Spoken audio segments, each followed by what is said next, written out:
Okay, guys, welcome to Genesis. Thank you very much for joining.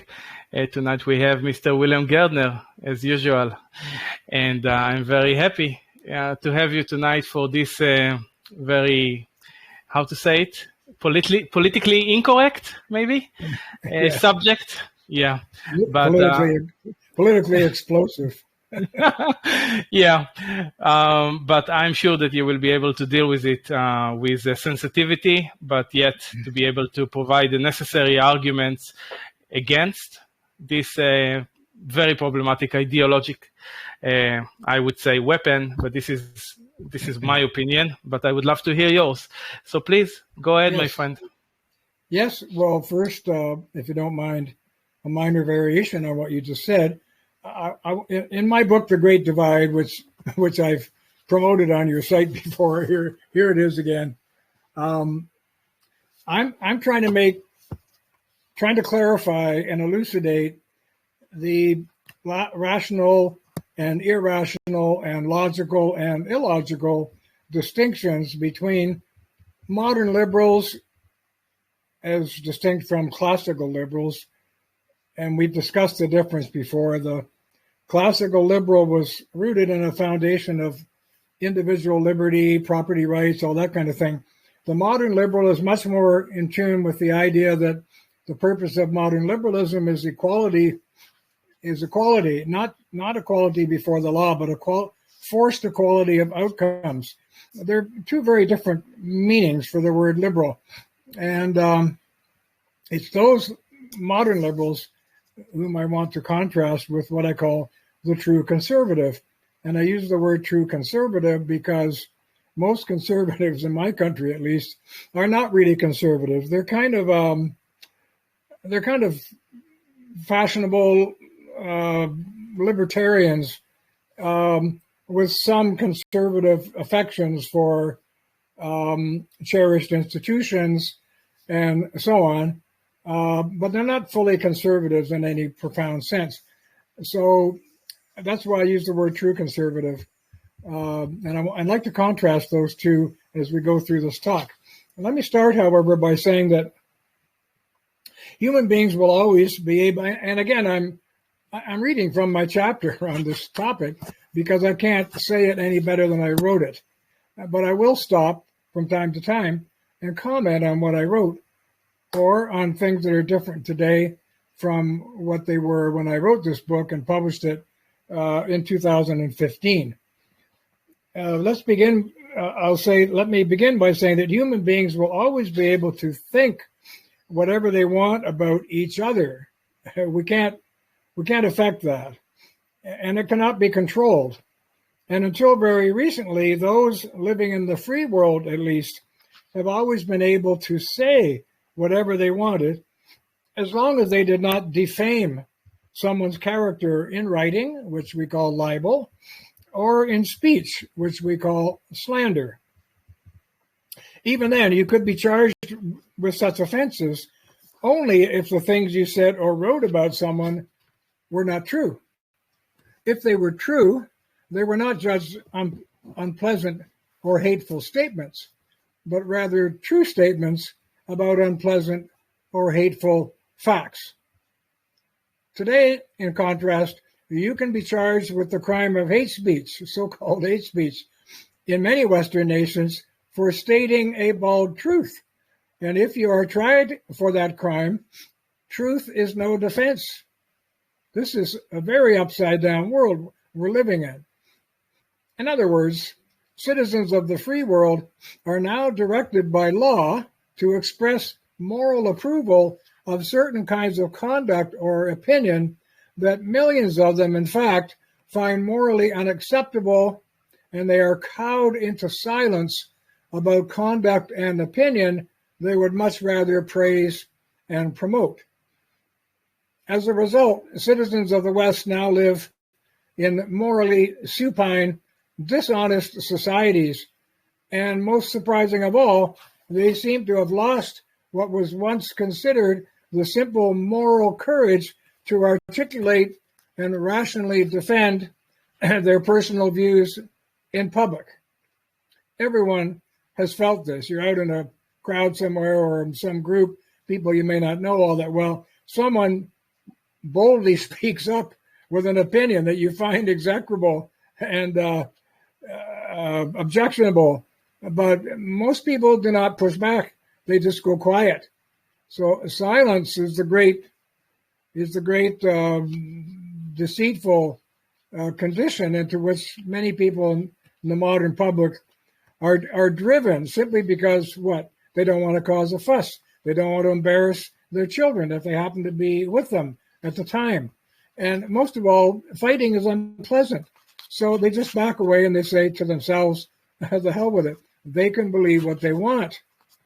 But I predict that in the not too distant future, we're going to see a return to a more bold and frankly well-spoken society in which people want to get their courage back.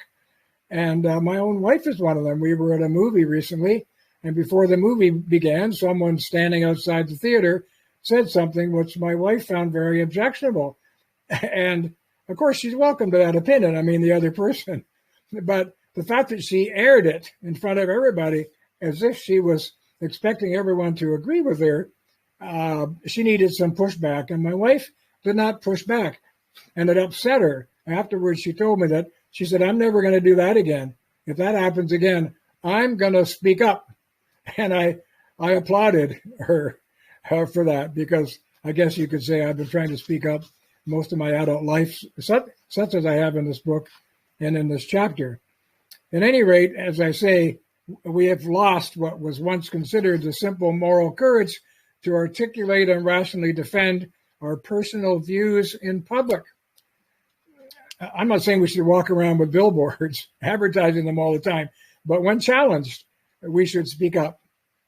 The basis of the moral language spoken in any civil society, like it or not, is discernment and judgment, distinguishing the good from the bad and defending the former against the latter. But if by law we must praise things we in fact consider bad, or fall silent about things that we personally consider good, moral speech is impossible. It's a charade and a lie.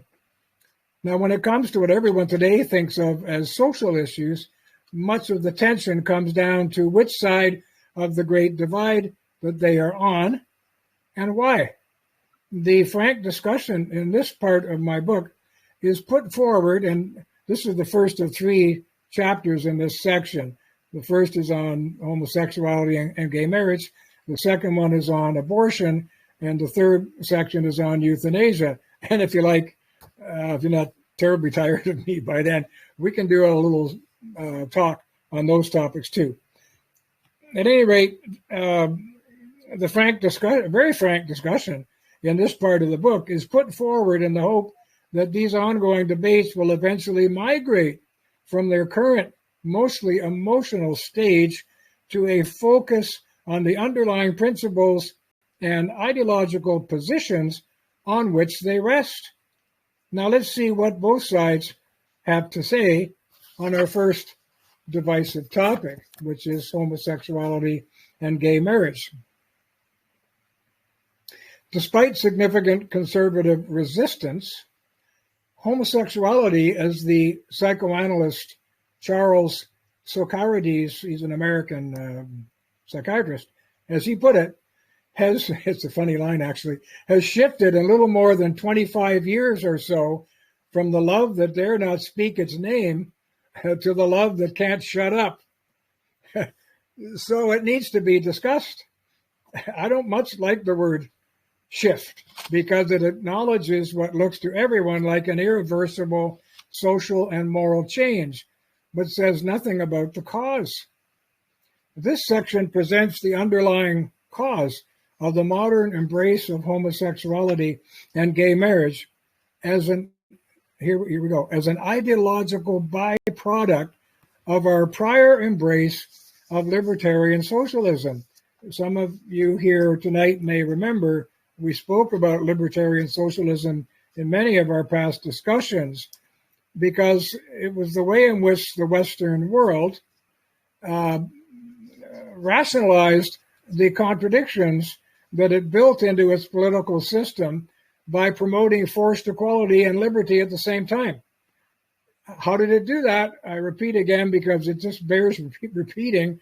It did that by splitting the body politic into two bodies, a public body and a private body. And in all the Western democracies now, they have what some people would frankly describe as overtly socialist policies, which are imposed on the entire nation as a matter of policy. And they also have, so that's the public body, but they also have declared that the private body is more or less off limits to the law.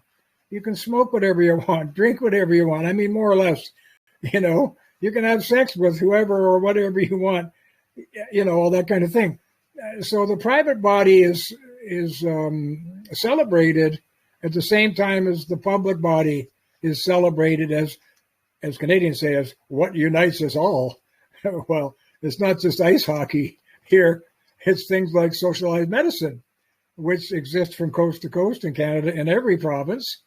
And you can go to jail or be fined for breaking the law surrounding socialized medicine. In other words, if a doctor actually wants to charge $1 more for something than the government says he's allowed to charge, he can be fined up to $25,000 for that one offense and maybe go to jail. I don't know. I don't think many of them have ever gone to jail because they all toe the line. But my point is that libertarian socialism is now the ruling ideology of all the Western democracies. That's the situation in which we're in. And that's the context in which I'm discussing these hot issues. The conservative argument displayed in this book against the homosexual lifestyle can get pretty tough at times, but they are not aimed at particular individuals. They are aimed at exposing the flimsiness of the liberal case for homosexuality. A liberal friend of mine objects that many conservatives are homosexuals too. I replied that in raising this objection, he has unwittingly emphasized my main thesis, which is that, like modern liberals, many political conservatives who are not true philosophical or moral conservatives have embraced the libertarian socialist solution to modern democracy's contradiction. Like the liberal, they have split the public from the private realm and have quarantined their sexual behavior as something off limits to public moral judgment. That's the background. Now let's get to the arguments from both sides. The opening liberal position is that LGBTQ, et cetera, citizens have the same individual rights and freedoms as everyone else. And so discrimination against them must stop. The state has no place in the bedrooms of the nation. That's a quote, by the way, from our own former Prime Minister, Pierre Trudeau, the father of our present Prime Minister. And of course, that was as false as the day is long. The state certainly belongs in the bedrooms of the nation. If, for example, there's little boys and girls being raped or someone being violently beaten for sex, you sure would want the state in that bedroom to stop it. But it was a nice, glib thing he got to say. I mean, this was a prime minister, and his own biographer wrote about this. I didn't make it up.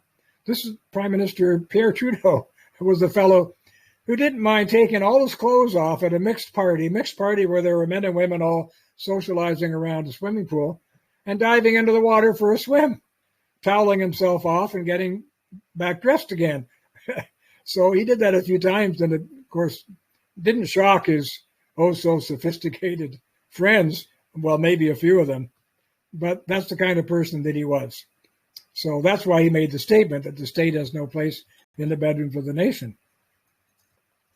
In other words, as long as no one is harmed, and this is the libertarian principle dumbed down and borrowed from John Stuart Mill, who contradicted himself endlessly, by the way, but that principle became very famous, almost like dope in modern times.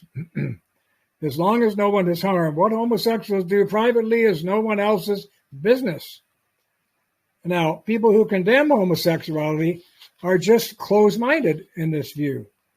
They're homophobic.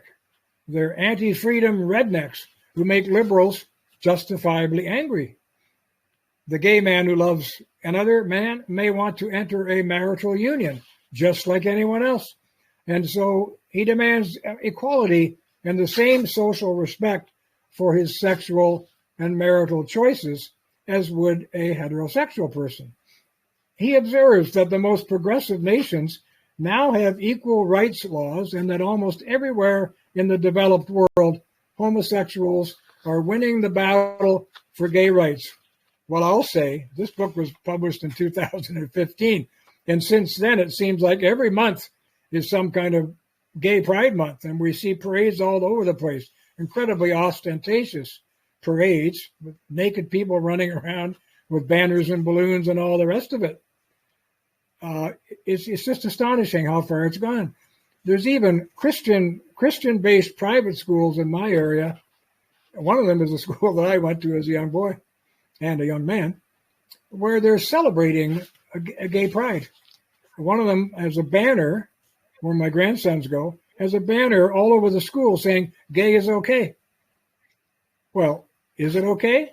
No one seems to be asking, you see. And so the purpose of this chapter is to lay out the arguments on all sides so we can get a better fix on whether or not it's in fact okay.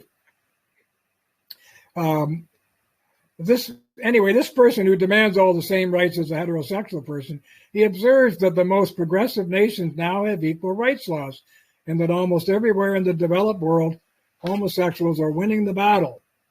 He has his sexual orientation, as it's called. I'll come back to that word, which is a fake word, by the way, just as others have theirs. And so no one has the right to deny him equal legal and tax benefits, of which there are about 80, maybe 100 in my country, benefits to marital union, that is. So if you can win the right to marital union, you get all kinds of tax breaks and things like that, and which is what they've been going for. Adding that what he calls heteronormativity is oppressive and hateful. You see, so this is where we bring in the emotional weaponry to condemn people who speak against so-called homosexual rights in any way. You're oppressive and you're hateful, you see. And I'll get to that too. As for children, if two lesbians or two gay men want to adopt and raise a child together or use artificial means, surrogates, or whatever to have their own child, they should legally be allowed to do so and should have the usual state support for that choice. Liberals observe that open-minded courts in almost all democratic jurisdictions have eliminated, or will soon eliminate, the heterosexual qualification for marriage, you see, which they have done since this book was published, and have passed laws allowing, quote, any two persons, unquote, to marry, justified in the same legal basis of conjugality that heterosexuals enjoy. Now, this is a whole confusing labyrinth here, this whole business of any two persons, and I'll come back to that. The conservative responds to these arguments by saying that homosexual citizens already have all the same rights, freedoms, privileges, and protections as do other citizens as individuals. But that when conservatives talk about marriage, they're not talking about individuals. They're talking about a special, venerable institution that is social in nature, and that in the Western tradition has never been concerned primarily with individuals. I'll repeat that because it's in italics here. It's a venerable institution that is social in nature, and in the Western tradition at least, has never been concerned primarily with individuals, nor with individual sexual appetites. Rather, it has been specifically concerned with the legal formation of heterosexual conjugal unions and the protection of the children of those unions. That's the main purpose of it. I don't think you can say it in a shorter way. For Western nations, there have always been 3 marriage partners, in other words, not just 2. There's the man, the woman, and also civil society. In other words, the citizens to whom the marital promises are made. And that's why we have marriage ceremonies in public. They're making promises to the citizenry, not just to each other. The proof of this is in the pudding. Divorce proceedings for couples with children are still much more complex and difficult because in most societies, the interests of the children are considered far more important than those of the divorcing parents. An emphasis that began to reverse in favor of the priority of adult choice and freedom only in the last half century. The conservative complains that until modern liberals began attacking the exclusively heterosexual terms of marriage, this super-individual union always had a unique social and moral meaning, structure, and purpose, namely the perpetuation of civilization through the production and protection of children. If the term civilization has a meaning, surely creating, raising, and protecting new citizens and educating them by passing on as much as possible of the best that humanity has achieved is a big part of it.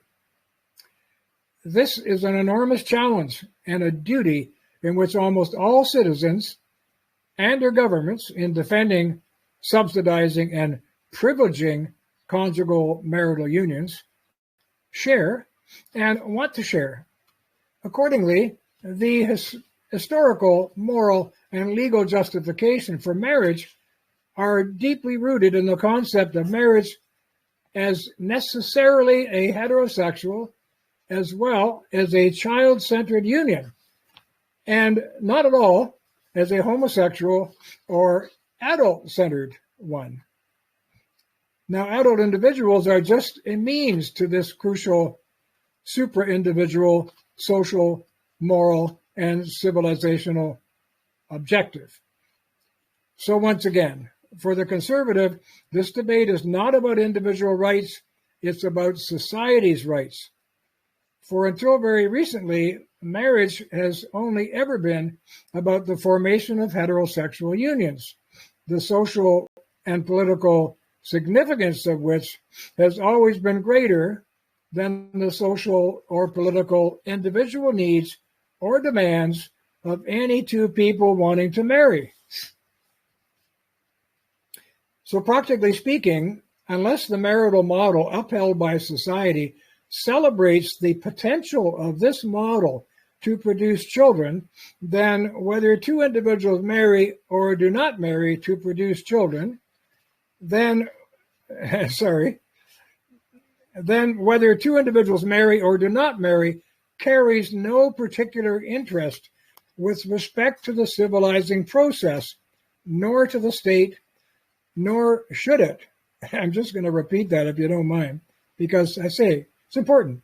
Practically speaking, unless the marital model upheld by society celebrates the potential of this model to produce children, it doesn't demand that it produce children, but it celebrates the potential of this union to produce children, then whether or not 2 individuals marry does not carry any particular interest with respect to the civilizing process, nor to the state, nor should it.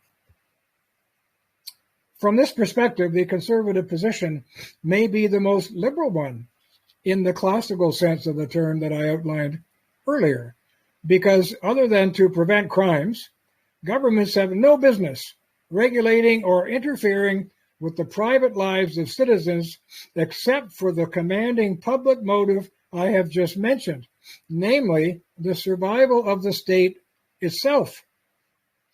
Now, societies have always been aware that with the right laws and economic incentives, they can persuade, or should I say lure or entice, a lot of men and women to live together, and that if this works, there are going to be a lot of babies or future citizens and taxpayers. It's interesting, by the way, about 15 years ago, maybe 12 years ago, I don't know, there was a big blackout in New York State, the whole East Coast, actually. Hydro went down for about 5 days. There was no hydro. It was nighttime everywhere. And you wouldn't believe it, the number of babies that were produced from that period, like 9 months later. All the birth records just went right through the ceiling.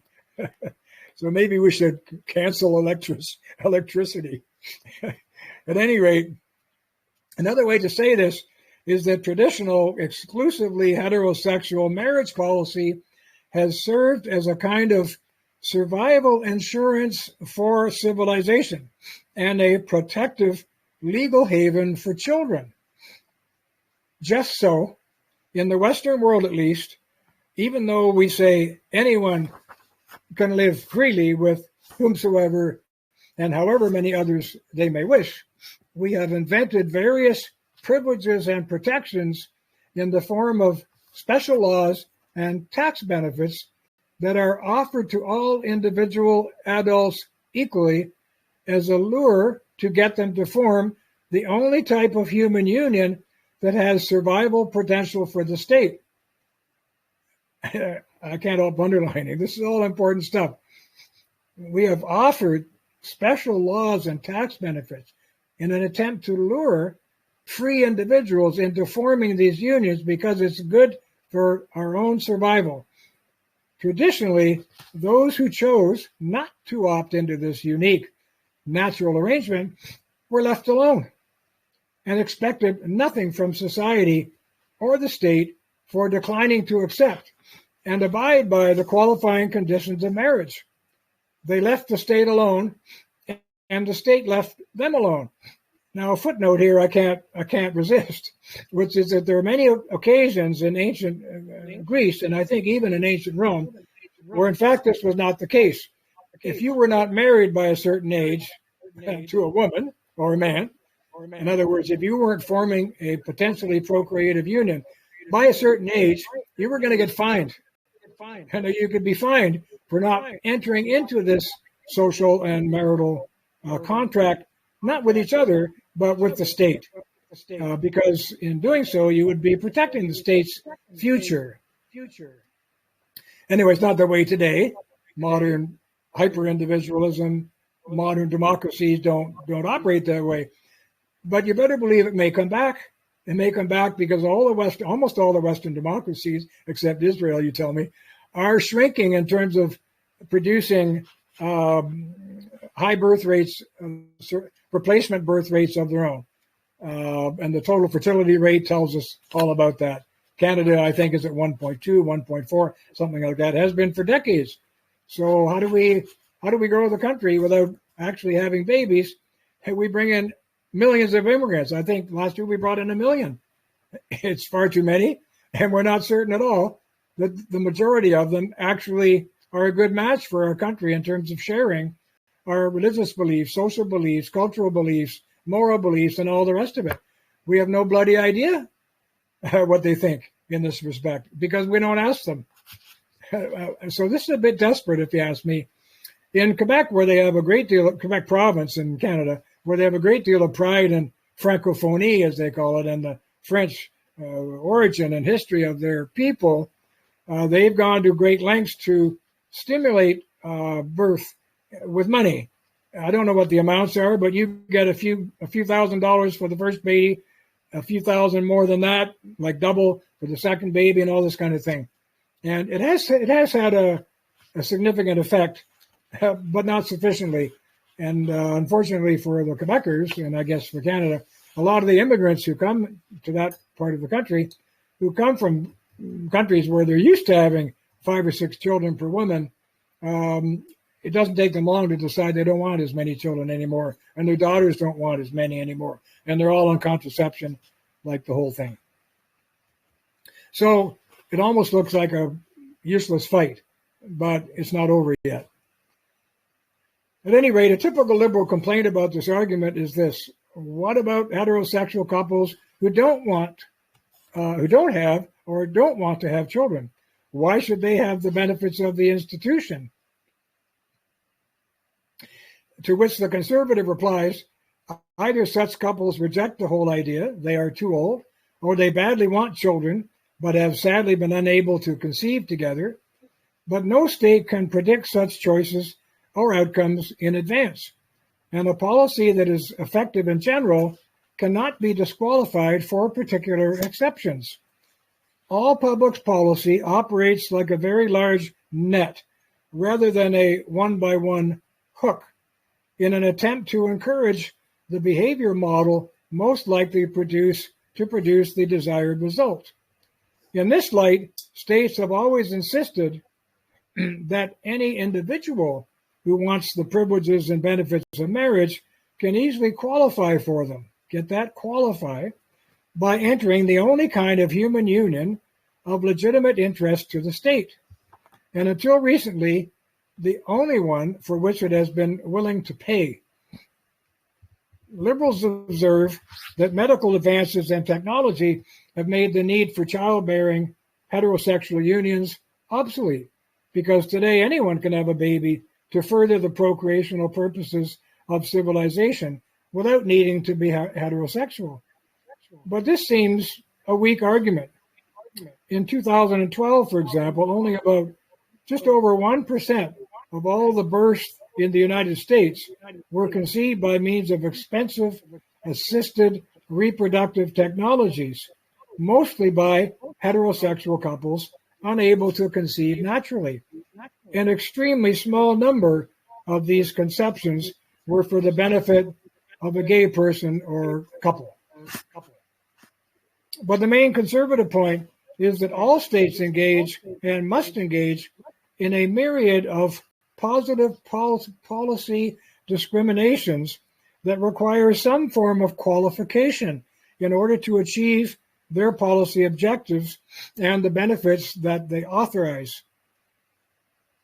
This intentional discrimination, and this alone is what makes a policy, in contrast to a general handout to everyone for no particular reason, other than, say, to garner more votes.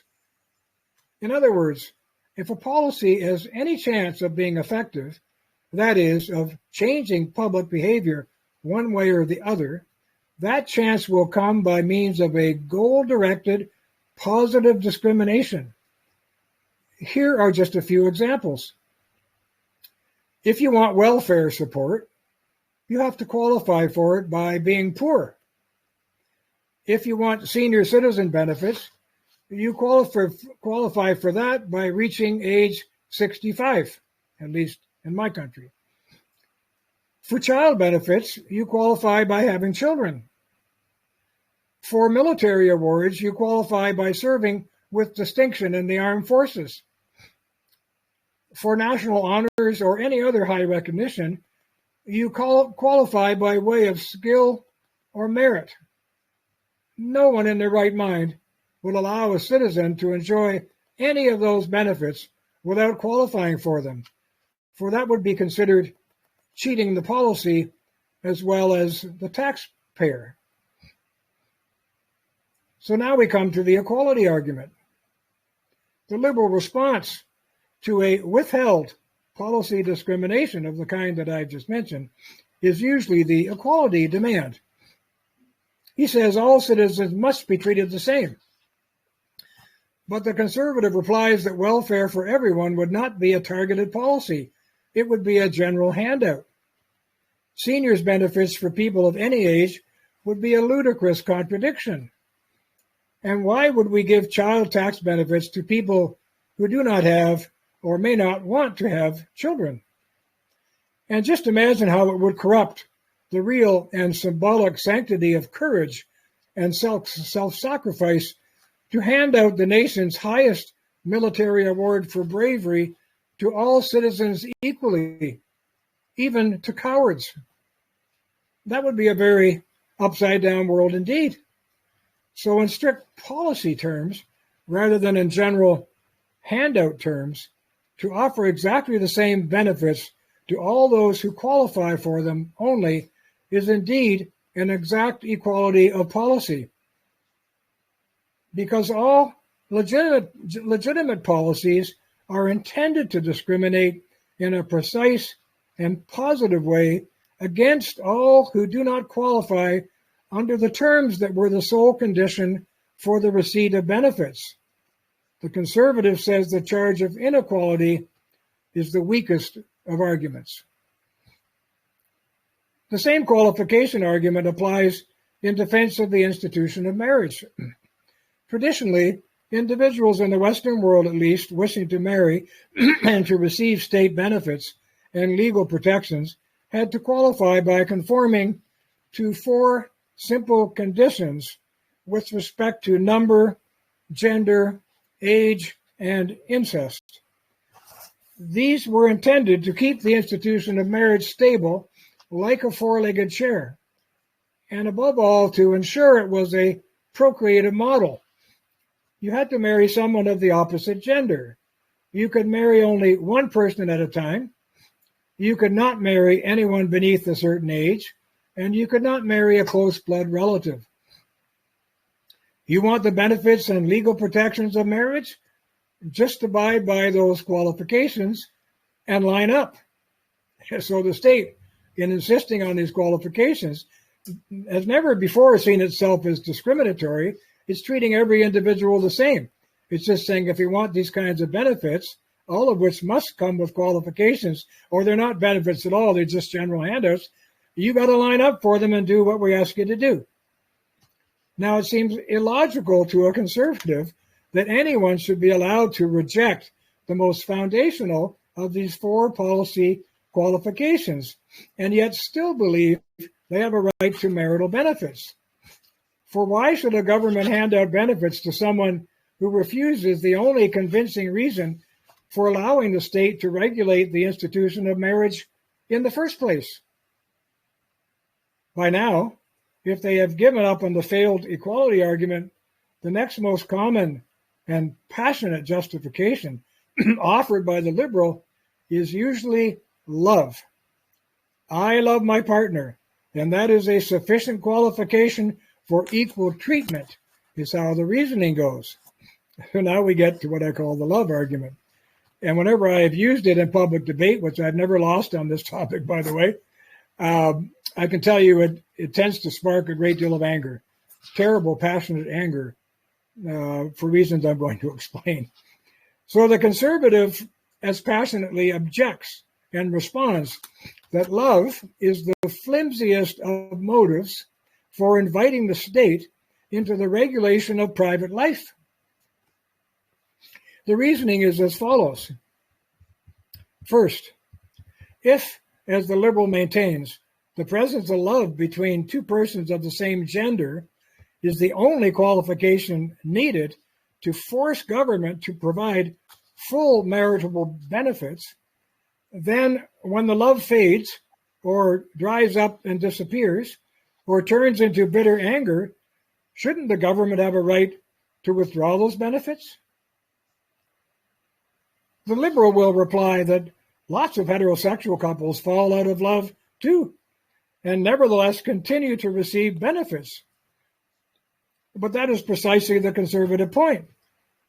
Governments have never justified or denied marital benefits by the presence or absence of love.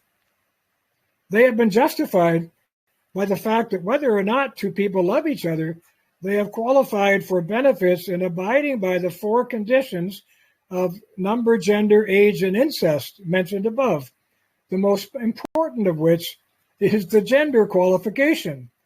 Choosing to marry someone of the opposite sex and thereby opting in to society's larger procreational project. Like, join the team. A further conservative objection to relying on love as the qualifier for marital benefits is the plain fact that much of the civilizing project of the Western world, whether by way of parental guidance, religion, literature, music, or philosophy, has had to do with the difficult business of teaching citizens the difference between, here we go, good love and bad love. And this is where the anger just boils over in the room from homosexuals who love each other. I'm introducing the idea that there's a difference between good love and bad love. The intelligent ones are going to listen, as agitated as they might be. The unintelligent ones leave the room or throw something at me, whatever. But this distinction between good love and bad love comes as a shock to anyone of romantic sensibility who thinks that all love is good love, and to homosexuals in particular who understandably dread the possible demolition of their love argument.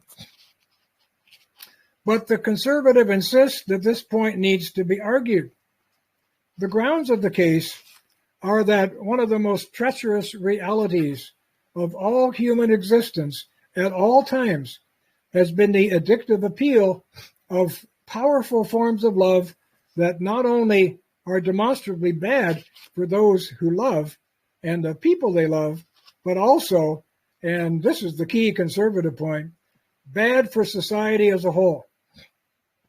Philia, P-H-I-L-I-A, or philia, the Latin word philia, did I say Latin? It's a Greek word, is one of the many Greek words for love. And psychiatric manuals list hundreds of terms ending with the suffix philia that describe many different kinds of bad love. You can go look at the psychiatric manual yourself and find them. Some of the more common self-crippling, and I maintain society-crippling forms of bad love are a warped and blinding love of oneself, a warped and destructive love of food, of money, of alcohol, of drugs, of violence, of stealing, and also the conservative is convinced of homosexuality. Other well-known kinds of bad love, often in the news, are adulterous love, which is deceitful on the face of it, and so bad love, and pedophilia, the sexual love of children, which is morally reprehensible for obvious reasons. Polygamy, at least in Western Christian and Hebrew-rooted societies, is another one because it is a blatant repudiation of the Western ideal of the indivisibility of unitive love between one man and one woman. In other words, okay, you have 3 or 4 wives, all right, but you can't divide true love into 3 or 4 different loves without diluting it. And this is one of the foundational objections to the idea of polygamy. But this is another one because it is a blatant repudiation, as I say, of the idea of unitive love between one man and one woman. Despite this, by the way, there are lots of Muslim immigrants in the West, including my country, Canada, who are living this way with multiple wives. And the law isn't doing anything about it, which you better believe in the end of the day is going to erode the people's affection for the law, because why should the law be applied to me but not to my neighbor in the same way? Many forms of bad love are very kinky, and some are disgusting. Kleptophilia, for example, or the love of stealing, sometimes for sexual arousal, is kind of odd. And scopophilia, otherwise known as voyeurism, is sexual arousal from watching others naked or involved in sex. Addictions to pornography fit here. And then there are some really bizarre ones, such as nosophilia, or the love of sex with terminally ill people. Zoophilia, which is a sexual interest in animals.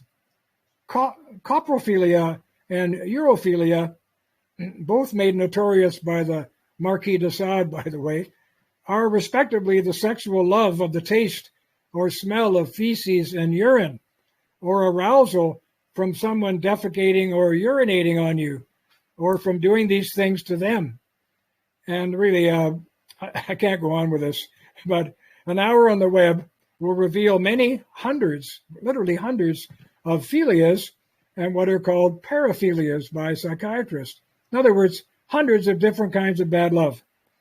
The conservative position is that some vigorous counter-argument is called for when anyone proposes love as the main defining qualification for the tax and social benefits and state support of homosexual marriage. And now we come to the sex argument. Once the love argument is dropped, the liberal will often move on to protest that he nevertheless has the same sexual freedom and the right to, quote, have sex, unquote, as anyone else. To this, there is a conservative reply that again comes as a shock, even to many conservatives who've never really thought deeply about this before. As follows. Anyone who has spent a little time in the life sciences will soon see that the term sex, whether used by biologists, zoologists, or any other life scientist, is universally a reproductive term only. But homosexuals cannot reproduce with each other. So strictly speaking, and that is scientifically and logically speaking, a homosexual person can have sex with someone of the opposite gender, but never with someone of the same gender. So to say that homosexuals have sex with each other is a practical, logical, and scientific contradiction. When we say, by the way, I have liberal friends who scoff at me when I raise this point. I say, okay, why don't you go to the web if you want and find me a single serious life scientist who uses the word sex for anything except procreative animal or human behavior or plant behavior for that matter. Now, it's true that oysters have sex with themselves, so to speak. I just found out recently that an oyster will lay the eggs in the sand or whatever, and a month or so later will fertilize them with oyster sperm. So they do it for themselves, having sex with themselves, I guess you could say.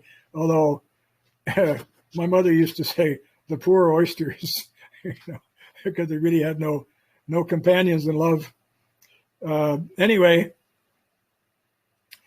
so to say homosexuals have sex with each other is a practical, logical, and scientific contradiction. When we say gay people are having sex, we are confusing sexuality with sensuality. And on this line of reasoning, we should be speaking of homosensuals rather than homosexuals. No one is denying that such behavior is sensual. They are just saying it's not sexual. To repeat, no serious scientist uses the word sex or its variants to describe anything but biological or botanical activity that at least has reproductive potential. That is the essence of planetary sexual activity. Accordingly, any human or animal behavior that looks like sex but lacks procreative potential or design can only be mock sex or self-pleasuring sensual behavior. Masturbation, for example, which most people in the world have enjoyed from time to time, is not sex for the simple reason that you cannot have sex with yourself, for reasons that I've explained. Logically speaking, it is and can only be erotic auto-stimulation. A wet dream, as it's called parochially, is not having sex either. And when your male dog mistakes another male dog for a female, or tries his humping action on your leg, he is just instinctively enjoying the sexual motion in the mistaken hope that he's landed on the right target. By the same token, two men who put their penises in each other's anus are clearly not having sex, the farthest thing from it. In fact, if we were trying to define the most mock sexual human activity possible, this would pretty much fit the bill. I can hear the shrieks already. But some heterosexual women like anal sex too. To this, there's only one rebuttal, excuse the pun. Heterosexuals in love or in sex with each other will do many things of which others may approve or disapprove, but we are silent on that score because the chances they will eventually get it right are very high, and then society will have more babies. But the chances of two homosexuals getting it right are nil. So now we come to the conjugality argument, which Canada's Supreme Court tried to use in defending gay marriage, which our own parliament voted against at least 3 times in its modern history, recent modern history, and then they succumbed. In many countries, such as Canada, the justifying legal ground that courts have cited, and listen carefully here, that they have cited to permit, quote, any two persons to marry and qualify for marital benefits is conjugality. That is because the legitimate worry of governments is that without this notion attached to the definition of marriage, any two same-gender heterosexual persons, say two retirees, two soldiers from the army, retired from the army, two spinsters, two cousins, or simply two old aging friends, could qualify as any two persons, and then receive the considerable tax and legal benefits amounting to thousands of dollars a year of marriage, even though they have no intention whatsoever of living as homosexuals. In other words, by presenting as any two persons, it is easy to cheat the system, at least in this country, and I'm sure many others too. So what is the legal basis of conjugality, which the courts have used? The word is formed from the Latin root conjungere or conjungere, I don't know how you pronounce it perfectly, which means to join. It has always implied the joining of spouses in marital union, and the courts of the Western world have always understood the primary sense of this joining to be the sexual union of opposite genders. But to speak bluntly again, but very truthfully, it is impossible to join two penises, and it's impossible to join two vaginas.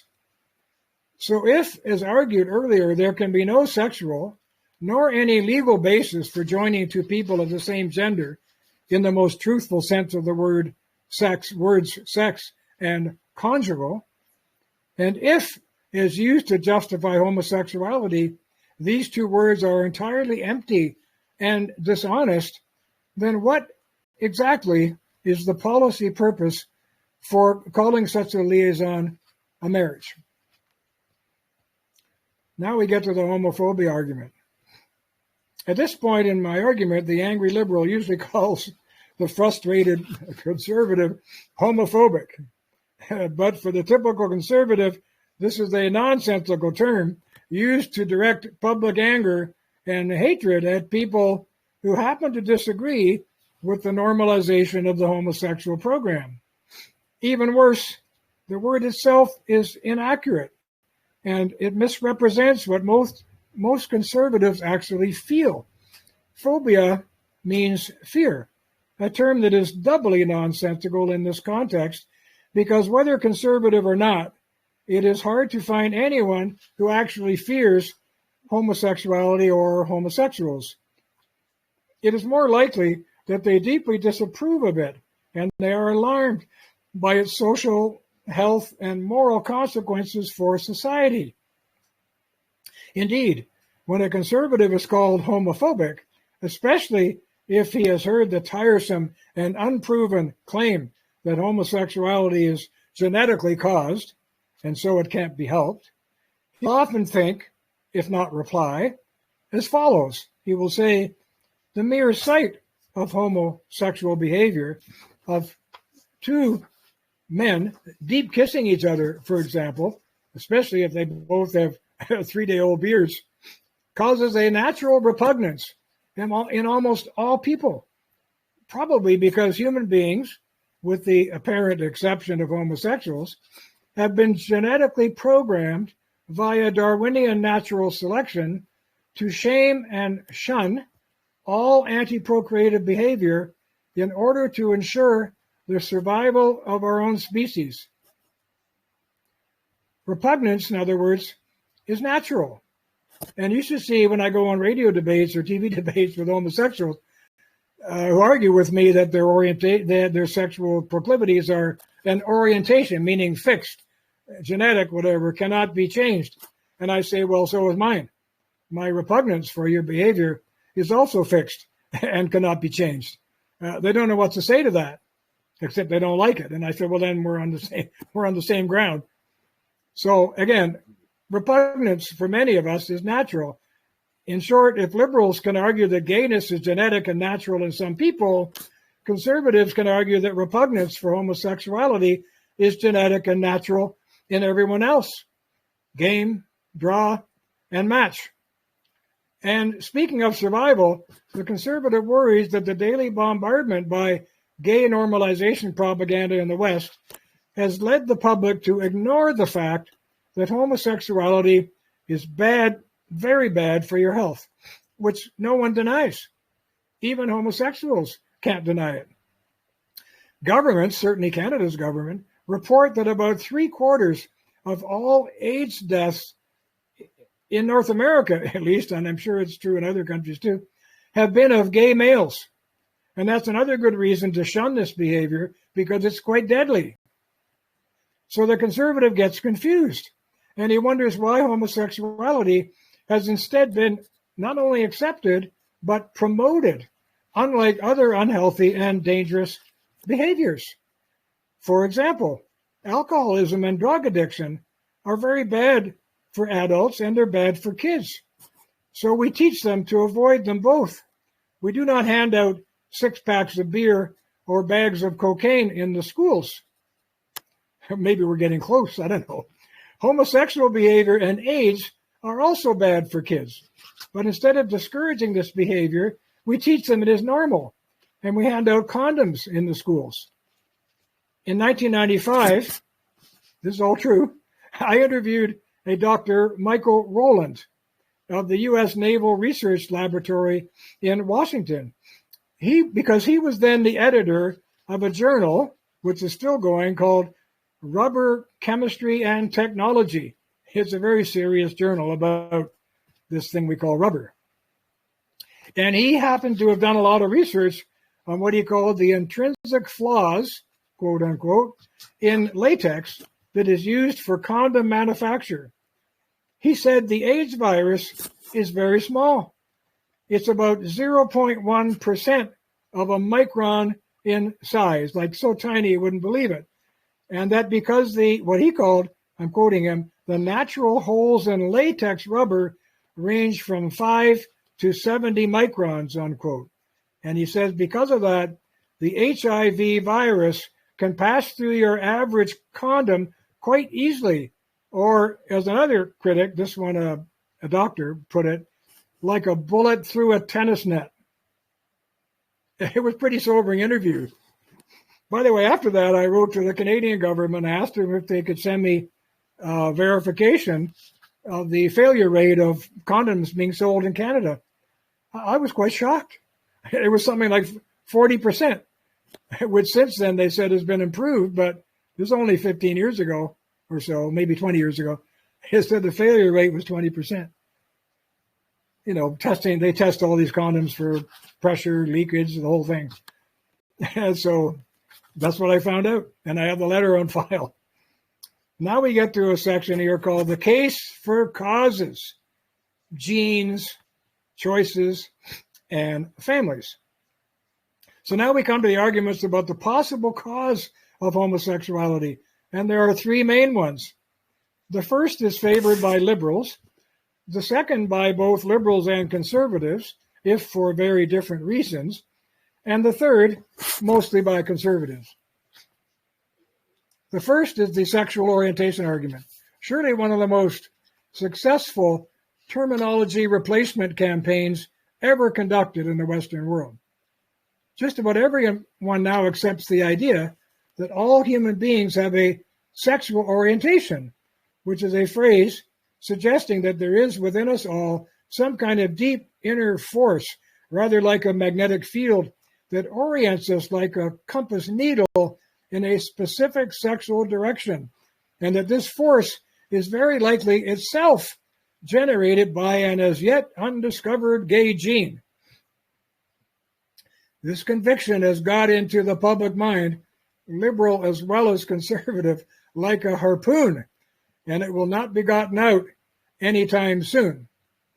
With most liberals, it is automatically assumed as true. But the conservative replies that no one knows why some people prefer to love and attach to someone of the same gender. there is weak evidence for a possible genetic, or what they call these days, epigenetic factor. But those on the hunt for a gay gene admit that even if a genetic component is found, it will likely only be one of many biological, social, and psychological factors. Studies of twins, for example, show that although in a set of identical twins, there is a higher likelihood that if one twin is gay, the other will also be gay, the concordance, as they call it, can range anywhere from 7% to a 50% likelihood that both will be gay. In other words, there are no identical twin studies which demonstrate 100% concordance, genetically speaking, between identical twins on the gay file.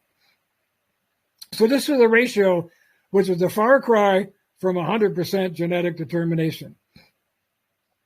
Another conservative reply is that even if gayness were found to have a genetic cause, it would not mean that homosexuality is within the range of normal behavior. There are a lot of human disabilities and mental and physical diseases that have a genetic component, such as Huntington's disease, type 1 diabetes, MS, schizophrenia, and many more.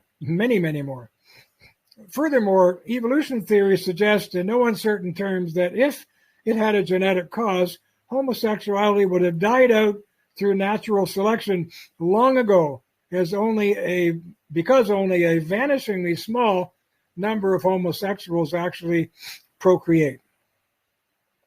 Liberal evolutionists attempt to rescue the genetic causality idea by invoking what is called the helper at the nest argument.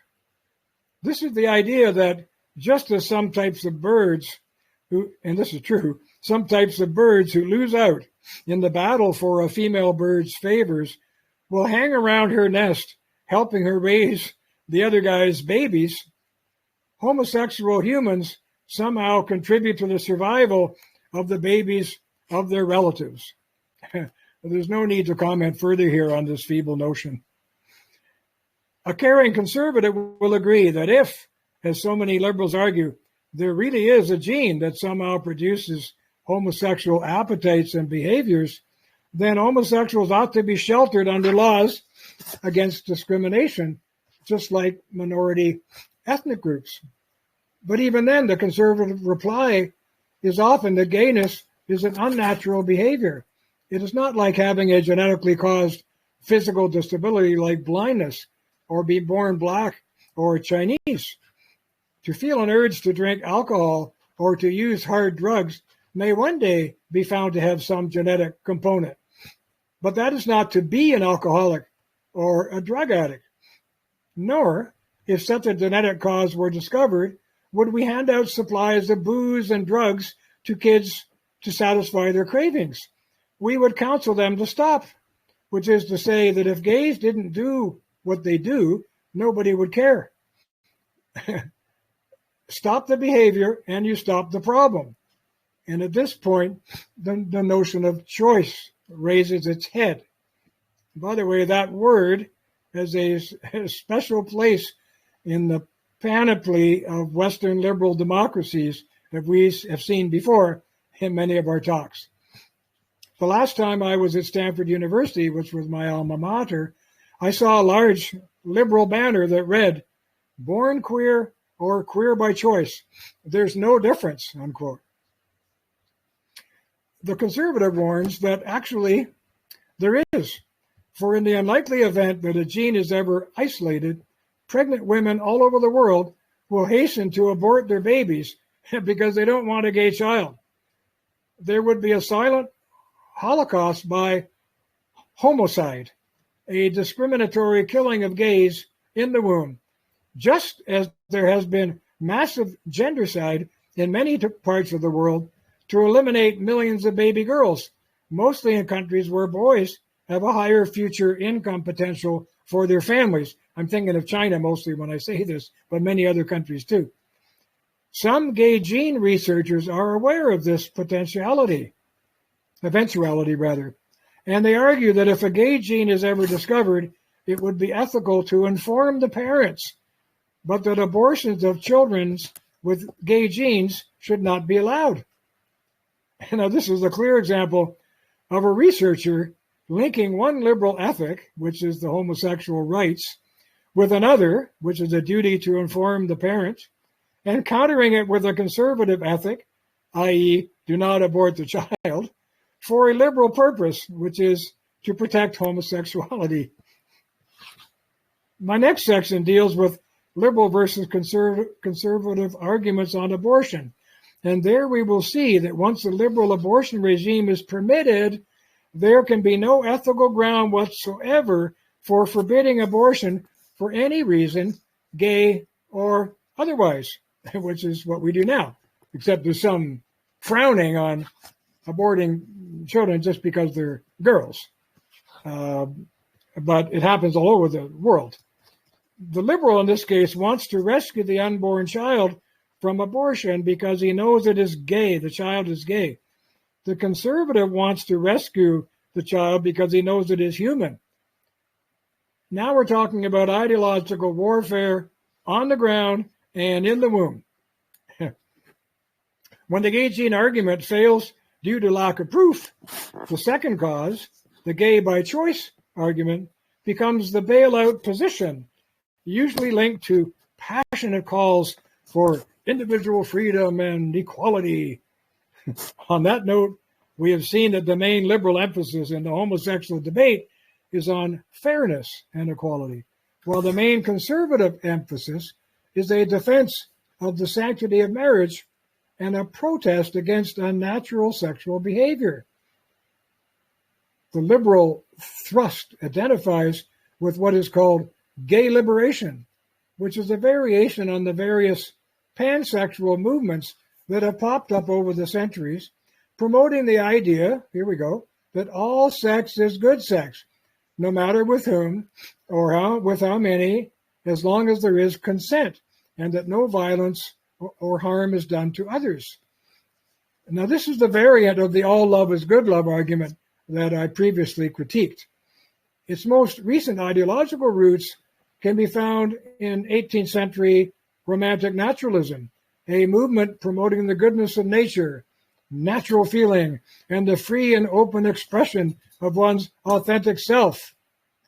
And the liberal self is conceived in this image as trapped deep within an inauthentic and suffocating shell of social and moral artificiality that must be peeled away to allow for the full expression of what? Of the true self.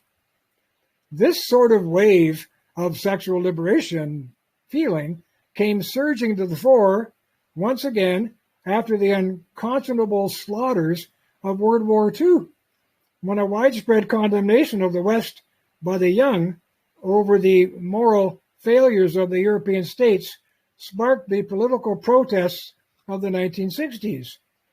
A certain element of that flower child, free love disposition has continued ever since, and some people describe this as neo-romantic, and we're living in a neo-romantic age right now. It was inevitable that such protests against the moral and political failures of elders would blend with protests against sexual restraint. And when mixed with the new availability of the pill, with weed, marijuana and all that, and drugs, that the result would be demands for sexual freedom as a potent symbol for political and personal freedom. There were soon widespread efforts to liberalize and normalize sexual and social behaviors that the uptight conservative society of that period considered either morally undesirable or abnormal. Male-style sexual freedom was soon made possible for women by the birth control pill, and freedom of women from their own unwanted children was made possible by abortion on demand. And this was by 1973 in the United States and by 1988 in Canada. Canada, by the way, is the only country in the world that has no law on abortion. No law that says it's good or it's bad, you can do it or you can't do it. There's just no law whatsoever, zero. It was struck down by our Supreme Court on the flimsiest of grounds, which is how they strike down a lot of laws these days. Traditional marriage and marriage fidelity, too, came under attack through efforts to normalize alternative group marriage, plain old group sex, polyamory, no-fault divorce, swinging, and the like. All became newly elevated symbols of freedom and free thinking. But surely the most radical of these protests was the idea that homosexuality and bisexuality are natural, healthy, and desirable alternative lifestyles, especially so when conceived as free lifestyle choices rather than as a result of some genetic inheritance or some abnormality. For radically liberal intellectuals, the vanguard of this conflation of free choice with free love and sex was especially visible in direct attacks on normal society that appeared in such as the now defunct Dutch journal called Paidika, Paidika, which published from 1987 to 1995. In it, sophisticated academics promoted sex with children, especially homosexuality with young boys, as the highest form of social and moral freedom, which is to say, freedom from all moral restraint. Here is their mission statement, which illustrates a reliance on a general anti-authoritarian, pro-freedom language to justify the normalization of the abnormal. They say, I'm quoting, "To speak today of pedophilia, which we understand to be consensual, intergenerational sexual relationships, is to speak of the politics of oppression. We intend to demonstrate that pedophilia has been and remains a legitimate and productive part of the totality of human experience." And here's a snippet of an interview by the editors of Paidika in June of 1991 with a Dr. Ralph Unterwager, a minister and a pedophilia supporter, who said, and I'm quoting, "Pedophiles can boldly and courageously affirm what they choose. They can say that what they want is to find the best way to love. With boldness, they can say, I believe this is in fact part of God's will," unquote.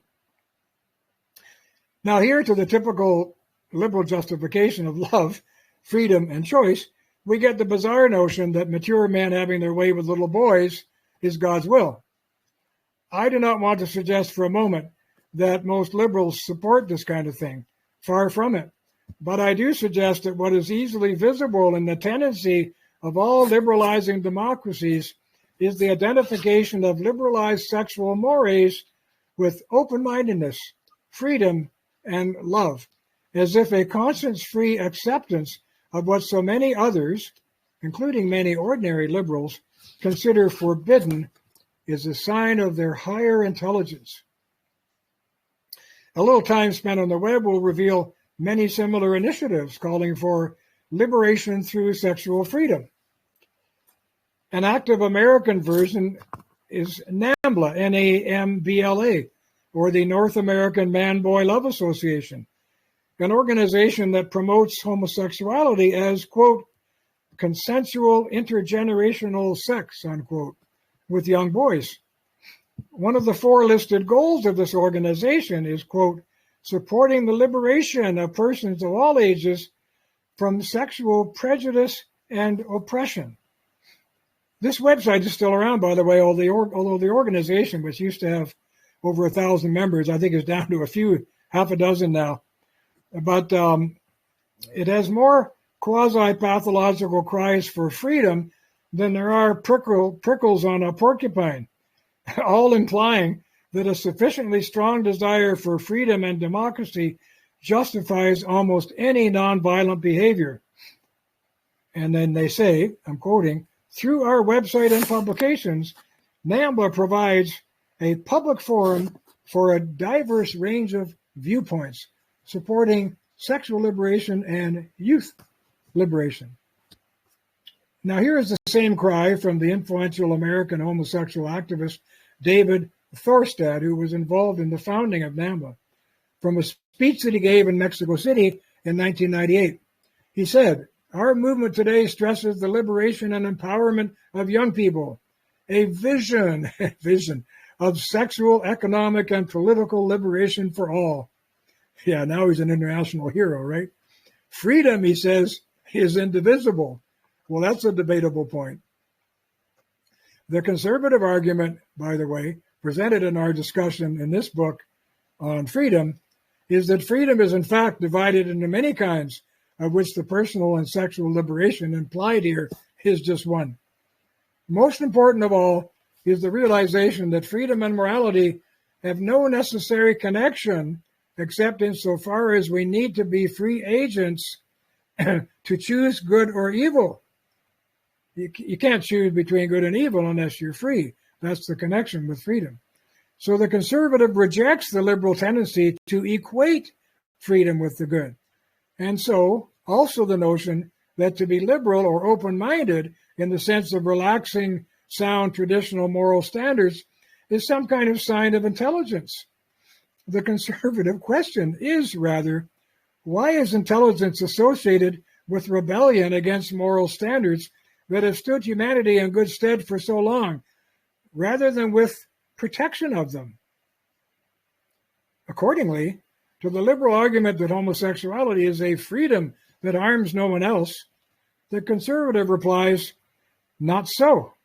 He says that human beings are capable of justifying and normalizing all sorts of unnatural behaviors in the name of freedom, and what many pansexualists so energetically attack as a restraint on their individual freedom is in fact part of a thoroughgoing attack on the entire conservative sexual and family order of the Western world, an order that has evolved over many centuries with the special objective of protecting women, children, and the institution of marriage and family precisely from the freedom of selfish, pleasure-seeking males in particular, and especially to protect the young from the freedom of homosexual predators. The English conservative, the late writer Roger Scruton, refers to people who attack what is good in their own national home as oikophobes. And oikophobe, from the Greek oikos, which means home, is someone who hates their own home. And on this note, the Gay Rights Platform of 1972, you can find it on the web, in the United States, fully supported by its Canadian equivalent, laid out the whole gay agenda pretty clearly. Here it is. It called for the abolition of all laws governing sexual age of consent, for the abolition of all laws against sodomy and adult or child prostitution, against the right of homosexuals to adopt and have legal custody of children, and calling for the abolition of all laws that restrict the sex or number of persons entering into a marriage unit. The liberal war against the family and traditional society in the name of individual freedom could not have been more clearly spelled out. And so the march continues. I am myself a witness to the speed of this liberalization. When I said publicly in 1993, when I published The War Against the Family, that one day homosexual marriage would be legalized in Canada, I was roundly criticized by liberals themselves as an extremist, their word. More recent warnings about the deep desire of the homosexual community to revolutionize traditional society abound.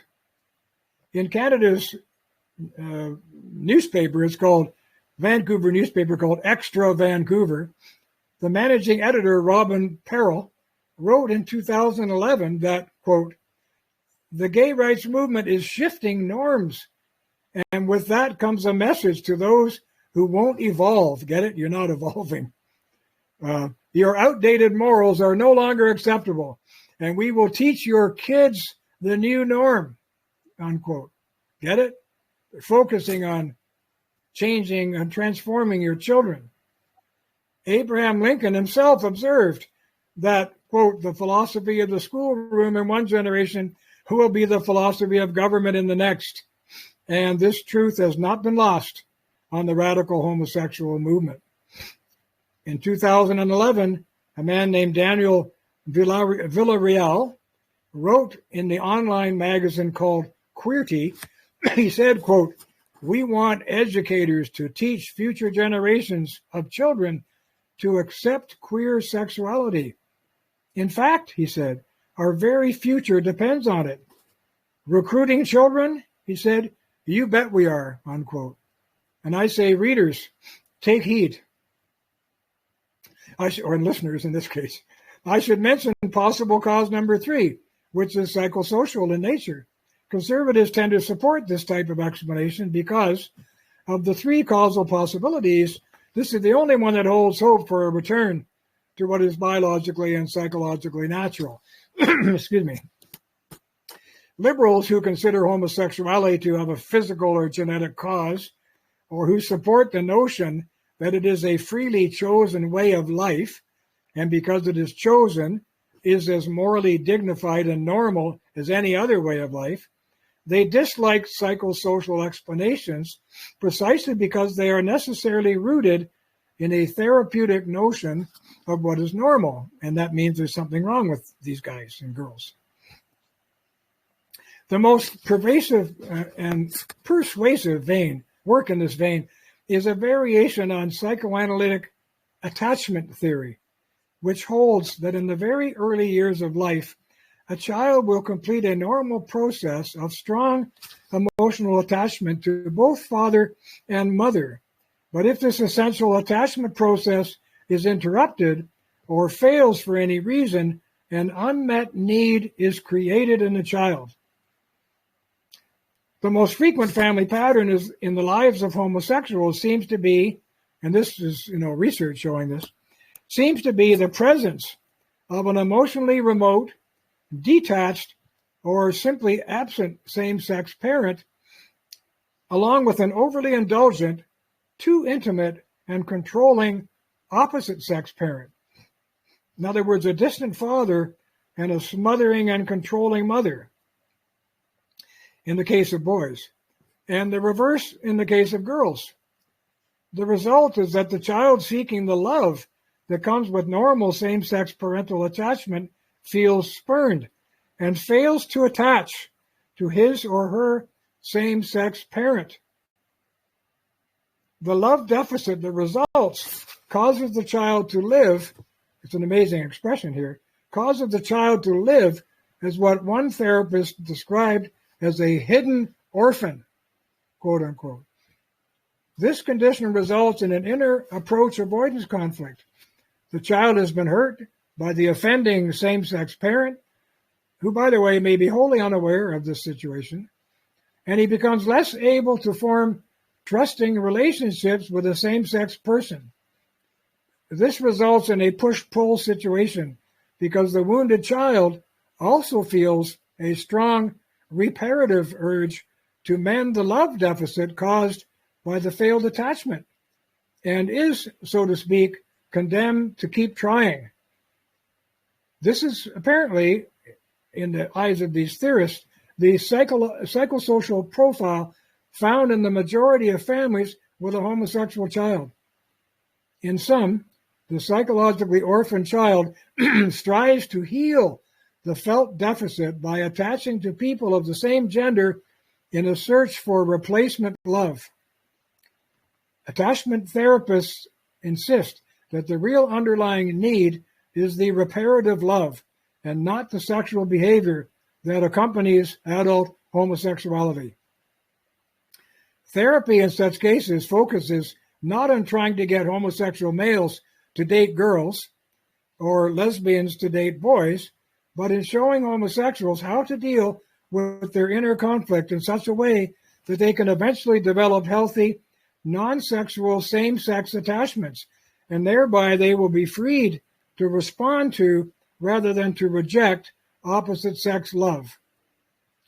If the underlying thesis is true, it suggests that the gay pride parades inflicted, and they are inflicted, on Western publics these days are in fact the marches of poorly attached adult children suffering from arrested development who, although they appear to be shouting about gay rights, are really deeply crying, "Mommy, mommy, daddy, daddy." And now I get to near the end of this section called the parenting divide. So I say finally a word on the liberal conservative divide over gay parenting. The liberal is no doubt correct that homosexuals can be as loving and caring as any other parent. Nevertheless, the core conservative objection is that no one has the right, this is such an important sentence I'm about to read, that no one has the right to redefine marriage, which we have done, so as intentionally to impose a fatherless or motherless home on a child as a matter of state policy. No one has that right, in my view. For we have as yet no clear idea what the permanent long-term negative consequences of such adult-centered homosexual arrangements are for children. Although attachment theory suggests that they cannot be good because the absence of one of the parents in the child's life is intentionally created in this scenario. On that score, the conservative says that gays and their liberal sympathizers in the media, in government, and in the courts stand guilty as charged. They have intentionally set up a parenting model that is against nature. The conservative admits that ordinary divorce fractures the unity of a child's world and usually means rotational living with a mom and dad and so on, which is fracture enough. But to make a motherless or fatherless home a child's norm by law for the sake of adult satisfaction cannot improve that situation. This is especially so if attachment theory proves to be a strong explanatory cause of homosexuality, for then it is likely that the policy normalization of fatherless and motherless homes with their built-in absence of one parent, combined with the growing use of full-time daycare and live-in nannies, earlier entry into schools, and the never-ending stress of both parents working in commercial society may serve to generate more attachment deficits and therefore more homosexuality. And this brings me to the end of my talk. Thank you, William. Thank you very much. What a subject. And yeah, I can't help myself but to laugh a little bit when you spoke about the helping bird, the nesting bird. Yeah. I think it has a name. It's a dodo. And you mentioned the genetic issue, and I was wondering what kind of gene can survive if it exists. Yeah, it can't. It can't. No, it okay. It can't. It would be washed out of the system genetically because homosexuals don't reproduce with each other. Exactly. Yeah. And I have a practical question that I would like to ask and advice. Let's take a scenario in which a child comes to his mother and says, I realize that I'm gay, I prefer men, boys, whatever. What do you suggest for the mother to do to be able to help and save him from that poison? It's what I would do. I would say, well, you're my child. I have always loved you and I will always love you, but I think you're going down a dangerous path, and it's the wrong path in terms of the fullest possible development of you as a human being. So I think we should get some therapeutic help for you from experts.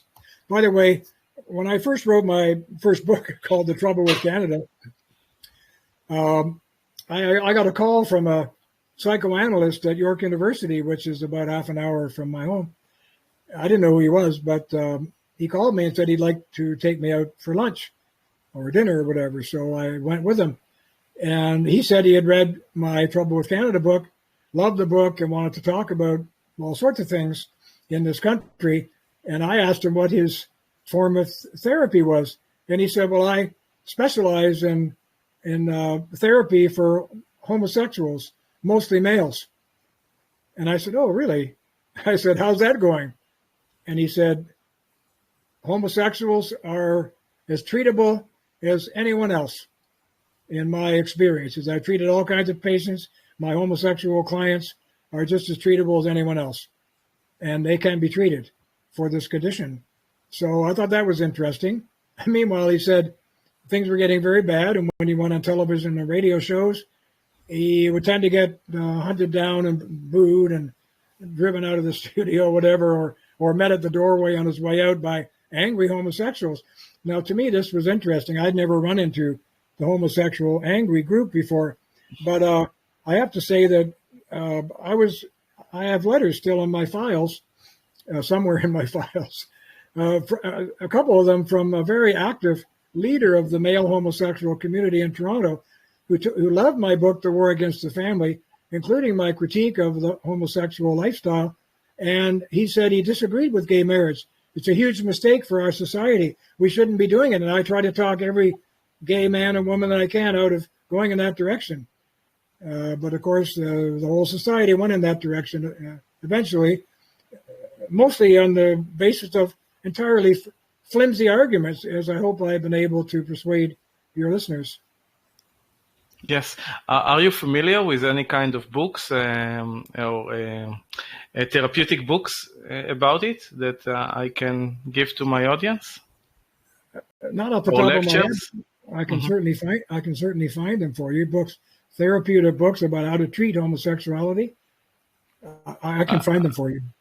Yes, please. I would be very happy to have them, and I would appreciate your effort.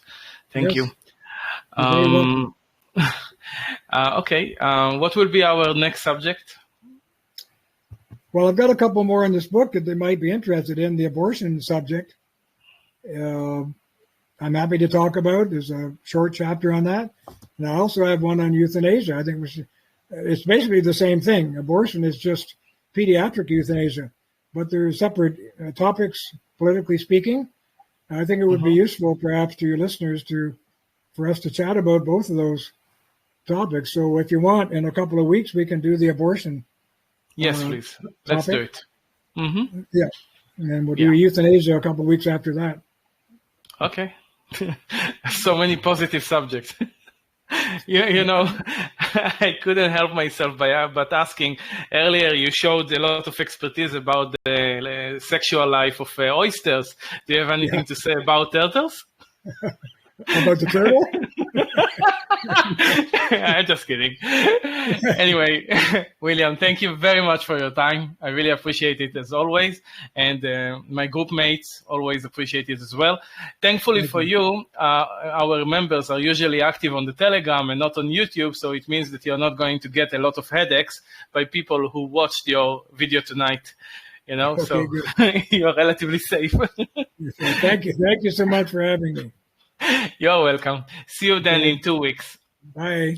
Bye. Take care. Good night.